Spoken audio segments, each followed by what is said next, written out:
గోవాలో నిర్మాత Krishnaprasad alias KP Chowdary ఆత్మహత్య చేసుకున్నారు. గతంలో డ్రగ్స్ కేసులో పట్టుబడ్డారు కృష్ణప్రసాద్. అయితే కృష్ణప్రసాద్ ఆత్మహత్యకు ఆర్థిక ఇబ్బందులే కారణమని భావిస్తున్నారు పోలీసులు.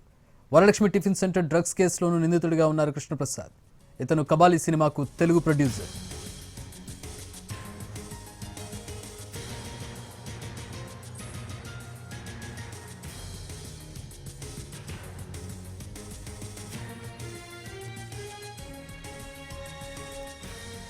మా crime input editor Ramesh Vaitla join అవుతున్నారు. దీనికి సంబంధించి మరిన్ని వివరాలు తెలుసుకుందాం. రమేష్, కారణాలు ఏ విధంగా ఏమని తెలుస్తోంది? పోలీసుల వర్షన్ ఏంటి? దీనికి సంబంధించి కొద్దిసేపు క్రితమే ఎస్ఓటి పోలీసులకు వచ్చిన సమాచారం మేరకు కృష్ణప్రసాద్ అలియాస్ కేపీ చౌదరి నిర్మాత అయిన కేపీ చౌదరి ఆత్మహత్య చేసుకున్నట్టుగా పోలీసులకు సమాచారం వచ్చింది. అయితే గోవాలోని ఒక రిసార్ట్ లో ఈ మేరకు ఆత్మహత్య చేసుకున్నట్లు పోలీసులకు సమాచారం రావడంతో సమాచారాన్ని కుటుంబ సభ్యులు కూడా అధికారులు షేర్ చేయడం జరిగింది. గత కొంతకాలం నుంచి తీవ్రమైన ఆర్థిక ఇబ్బందులతో కొట్టుమిట్టాడుతున్న కృష్ణప్రసాద్ అలియాస్ కేపీ చౌదరి అతను కొంతకాలం నుంచి కూడా అటు గోవాలోనే ఉంటూ గోవా నుంచి హైదరాబాద్ రావట్లేదు. హైదరాబాద్ కు వచ్చినప్పుడల్లా ఏదో ఒక కేసులో అతన్ని ఇబ్బంది పడుతూనే ఉన్నాడు. అయితే ఈ నేపథ్యంలో చూసినట్లే హైదరాబాద్ రాకుండా పూర్తిగా గోవాలోనే సెటిల్ అయిపోయాడు. గోవాలో చిన్నపాటి బిజినెస్ కూడా చేస్తున్నట్టుగా చెప్తున్నారు. అయితే తీవ్రమైన ఆర్థిక ఇబ్బందులు కొట్టుమిట్టాడుతున్న కేపీ చౌదరి ఇవాళ అతను ఉంటున్న రూమ్ లోకి వెళ్లి చూసారు. మొత్తంగా విగతంగా పడిపోయి ఉంటే వెంటనే అక్కడ పోలీసులు సమాచారం ఇచ్చారు. ఆ సమాచారం పోలీసులు చూసి అతను సూసైడ్ చేసుకున్నట్టుగా పోలీసులకు ప్రాథమికంగా అంచనా రావడం జరిగింది. అయితే అతను సూసైడ్ గల కారణాలపైన ప్రస్తుతానికి పోలీసులు అయితే ఆరా తీస్తున్నారు.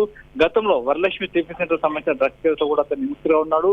టాలీవుడ్ సంబంధించిన చాలా మంది యాక్టర్లకు కావచ్చు, చాలా మంది సినిమా హీరోలకు కావచ్చు డ్రగ్స్ సరఫరా చేసిన కేసులో కూడా నిందితుడిగా ఉన్నాడు.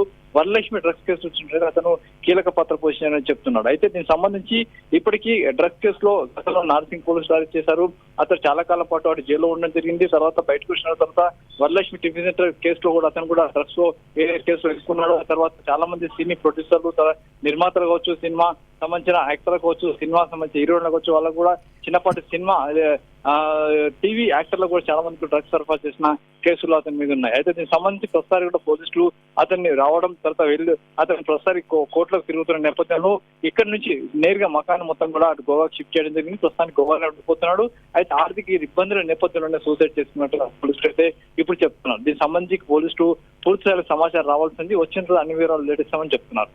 రమేష్, అంటే మృతి ఏ విధంగా, అంటే ఎట్లా చనిపోయాడు, ఆత్మహత్య అంటే ఏ విధంగా చేసుకున్నాడు, ఏమైనా అనుమానాలు ఉన్నాయి ఇందులో?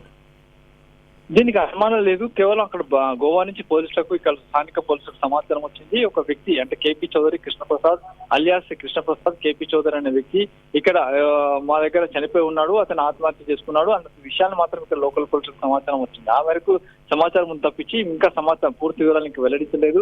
ఆ సమాచారాన్ని కుటుంబ సభ్యులు కూడా వెల్లడించడం జరిగింది. అయితే ప్రస్తుతానికి ఇక్కడ హైదరాబాద్ లో కుటుంబ సభ్యులు ఉన్నారా లేదని స్పష్టంగా తెలియదు. కానీ ఫోన్ కాంటాక్ట్ లో మాత్రం కుటుంబ సభ్యులకు చెప్పామని అధికారులు అంటారు. ఇంకా పూర్తిగా అంటే ఎలా సూసైడ్ చేసుకున్నాడు, ఏ విధంగా చేసుకున్నాడు, ఎప్పుడు జరిగిందనే విషయం కూడా అటు గోవా పోలీసులు ఇటు హైదరాబాద్ అంటే సైబరాబాద్ పోలీసులకు సమాచారం ఇవ్వలేదు. కేవలం ఆత్మహత్య చేసుకున్నాడనే సమాచారం మాత్రం ఇచ్చారు. ఆ మేరకు ఇటు మీడియా కావచ్చు, అటు కుటుంబ సభ్యులు మాత్రం సమాచారం అటు పోలీసులు ఇవ్వడం జరిగింది. ఏమేం కేసులు ఉన్నాయి ఈయన మీద? కృష్ణప్రసాద్ గతంలో చూసినట్లయితే నార్సింగ్ పోలీసులు ఇతను అరెస్ట్ చేయడం జరిగింది. నార్సింగ్ పోలీసులు ఒక కేసులో పట్టుబడ్డప్పుడు ఆ కేసులో ప్రధానంగా సూత్రధారి ఇతనే ఉన్నాడు. డ్రగ్స్ సప్లై చేస్తూ అంటే మెయిన్ గా సినిమా సంబంధించిన సెలబ్రిటీలు కావచ్చు, సినిమా ప్రొడ్యూసర్లు కావచ్చు, సినిమా సంబంధించిన యాక్టర్లకు, తర్వాత యాక్ట్రెస్ కావచ్చు, తర్వాత టీవీ యాక్టర్లకు పెద్ద ఎత్తున డ్రగ్స్ సరఫరా చేసిన ప్రధాన కేసు. దాంతో పాటుగా ఇతను పెద్ద ఎత్తున డ్రగ్స్ ని గోవా నుంచి అటు బెంగళూరు నుంచి తీసుకొచ్చి హైదరాబాద్ లో సినీ సెలబ్రిటీలకు అమ్మిన కేసు ఉంది. ఆ కేసుకు సంబంధించి నార్సింగ్ పోలీసులు అతను అరెస్ట్ చేసి రిమాండ్ పంపించారు. ఆ తర్వాత వరలక్ష్మి టిఫిన్ సెంటర్ సంబంధించిన డ్రగ్స్ కేసు అటు ఏదైతే గచ్చిబౌలి పోలీస్ స్టేషన్ నమోదింది, దాంట్లో కూడా ఆ వరలక్ష్మి టిఫిన్ సెంటర్ యజమాని కూడా ఈ డ్రగ్స్ సరఫరా చేసిన కేసులో అతను నిందితుడిగా ఉన్నాడు. అయితే ఈ రెండు కేసులకు సంబంధించితో పాటుగా పలు కేసుల్లో ఎక్కడ డ్రగ్స్ పట్టుబడ్డా, సినీ సెలబ్రిటీలకు డ్రగ్స్ పట్టుబడ్డా కేపీ చౌదరి అలియాస్ కృష్ణప్రసాద్ పేరు బయటకు వస్తుండటంతో పోలీసులు ప్రతిసారి అతన్ని పిలిచి విచారించే మొదలు పెట్టడం జరిగింది. అయితే ఈ నేపథ్యంలో హైదరాబాద్ లో ఉంటే దానికి ఇబ్బందులు తప్పు అని చెప్పి నేరుగా అటు గోవాకి షిఫ్ట్ అయ్యాడు. గోవా నుంచి కూడా నేరుగా తన అంచెల ద్వారా డ్రగ్స్ ఎప్పటికప్పుడు ఇటు హైదరాబాద్ పంపిస్తూనే ఉన్నాడు. అయితే ఈ నేపథ్యంలో గోవా పోలీసులు అటు నిఘా పెట్టారు, హైదరాబాద్ పోలీసులు నిఘా పెట్టారు. ఎప్పుడైనా సరే కేపీ చౌదరి హైదరాబాద్ కు వస్తే అతన్ని పట్టుకునేందుకు పూర్తిగా ప్రయత్నాలు చేస్తున్న తరుణంలోనే ఇప్పుడు